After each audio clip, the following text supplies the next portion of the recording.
This is the most haunted school located in Nara, Japan.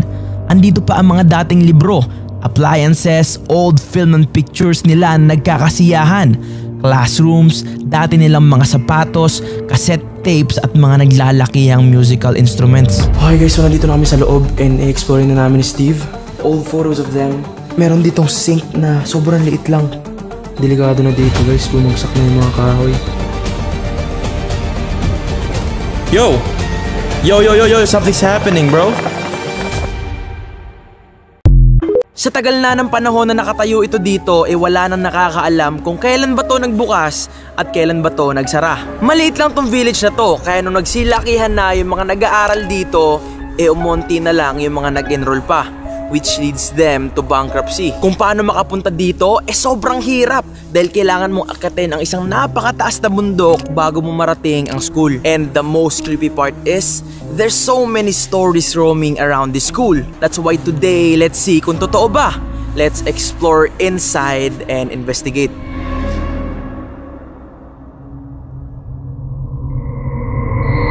Medyo madilim na nang dumating kami sa lugar. Medyo kinakabahan kami ngayon guys umakyat. Paakyat pa lang yung daan nakakatakot talaga. May libingan pa sa tabi ng kalsada at makikita mo dito na halatang hindi na ito nadadaanan at nalilinisan. No one drives up here. Oh my god, this looks fucking spooky. Holy shit. No choice kami dahil malumot yung daan kailangan naming iwan yung sasakyan. Iniisip ko kung saan nagpapakita yung bata Wow. Guys, kung mapapansin nyo, wala pa dito yung school. Kasi aakyat pa kami ng bundok. Laki na swimming pool, pre. Napakalaki ng swimming pool at for sure meron dati ditong swimming class. It looks like a man kneeling, bro. Grabe guys, sobrang laking field nito. So, isa sa kailangan naming ingatan din is yung mga wild na mga hayop tulad ng mga bear. Meron pa ditong maliit na parang bahay at dito naman ito na yung hagdan paakyat sa eskwelahan. Andito pa guys yung mga lumang orasan. At dito sa parte na to, ito naman yung dati nilang mga toilet. Pati yung toilet nila pang bata. Ang liliit lang. Walang ibang daan, nakakandado ang mga pinto at no choice kami kundi sa bintana pumasok. Okay guys, so nandito na kami sa loob and i-explore na namin ni Steve. Yung amoy pa lang dito, amoy bulok na kahoy na, amoy lumang kahoy na. Dito pa lahat ng gamit. It has a stair, bro. Oh my god. There's an instrument right here. Grabe guys, tong room na to. Punong-puno pa ng mga lumang gamit. Andito pa yung... Oh my god, may instrument pa. Yo. There's so many things in here. Yeah. It was old photos of them having classes. Yeah. Look, you can see it. Napakaraming gamit dito at mga nagkalat na litrato.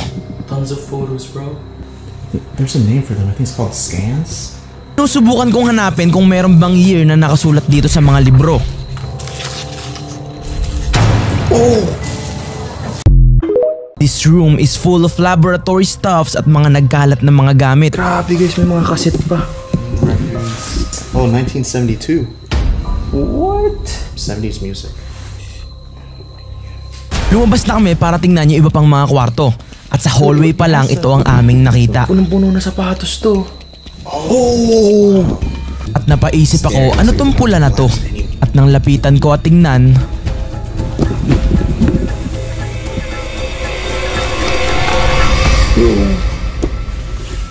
hindi ko alam yung magiging reaksyon ko pero talagang nakakatakot. Pasok ko ang sumunod na kwarto. This mask, bro. At maya-maya lang biglang may nalaglag na libro. Walang hangin, walang kahit ano, and this is uncut.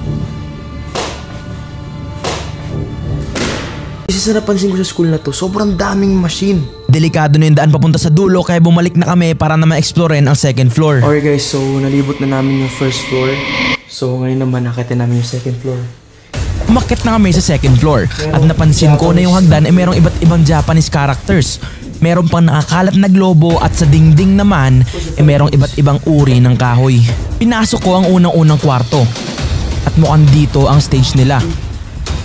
May nakita akong piano kaya tiningnan ko kung gumagana pa ba ito.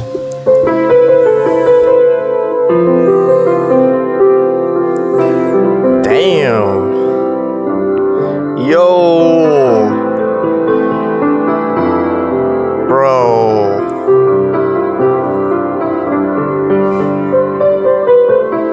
Oh, I know this song. It's Serenade, right? Or something?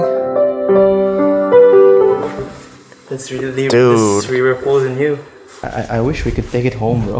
Nilabas na namin yung mga gagamitin namin to communicate with them. And this time, medyo mahihirapan kami dahil kailangan namin gumamit ng translator dahil karamihan ng mga Japanese ay hindi nakakaintindi ng Ingles. Is there someone with us right now? Ilang minuto kami nag-aantay pero walang sumasagot sa amin. If you're here, can you do something? ここにいるなら何かしてもらえませんか？続けて。Keep going. Keep going. Okay, so he's here. Keep going. What does that mean? Do you want us to leave or stay? 私たちを去ってほしいですか？それともとどまってほしいですか？ Ilang minuto rin kami nag-aantay hanggang sa maya-maya lang. しないでください。 Bro! Do not. You just ask. So it doesn't want us to stay. It's hard to think because either it doesn't want us to stay or it doesn't want us to leave. You know what I mean? Thank you for communicating with us. Can you answer that again, please? ご連絡いただきありがとうございます。もう一度答えていただけますか？ Sa parting to ay iiwan kong uncut. Hindi ko ikakat yung mga dead air para maipakita sa inyo yung real time. Hindi ko maipaliwanag pero sumasagot talaga sila. あなたを見てるよ。Watching you. Bro! Real. It's real. They're really here. Yeah, and they are watching us. Daichi. Daichi. Sinubukan pa namin magtanong. Ilang minuto na kami nag-aantay pero wala nang sumasagot. Pero si Steve, meron siyang narinig. Hindi ko to narinig pero rinig ito ng camera.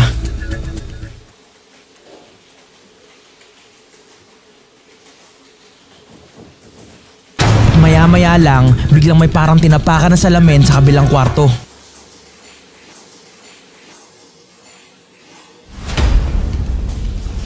You heard that, bro?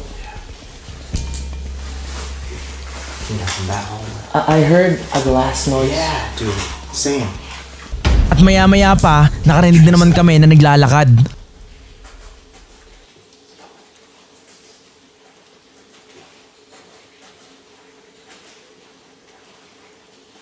Yo, that's the sound of something. Someone is walking on the wood. Ito yung music room nila.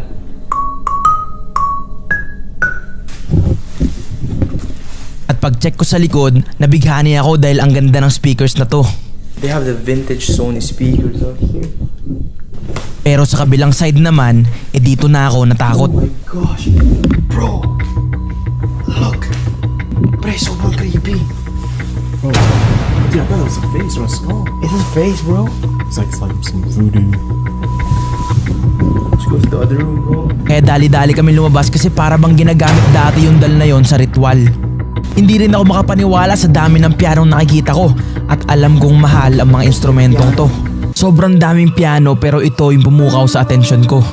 Old rocket, bro. Ang daming equipments dito, ang daming machine dito, guys. It's so nice to see na nandito pa lahat ng mga gamit. As in, walang nagnakaw, walang kung ano.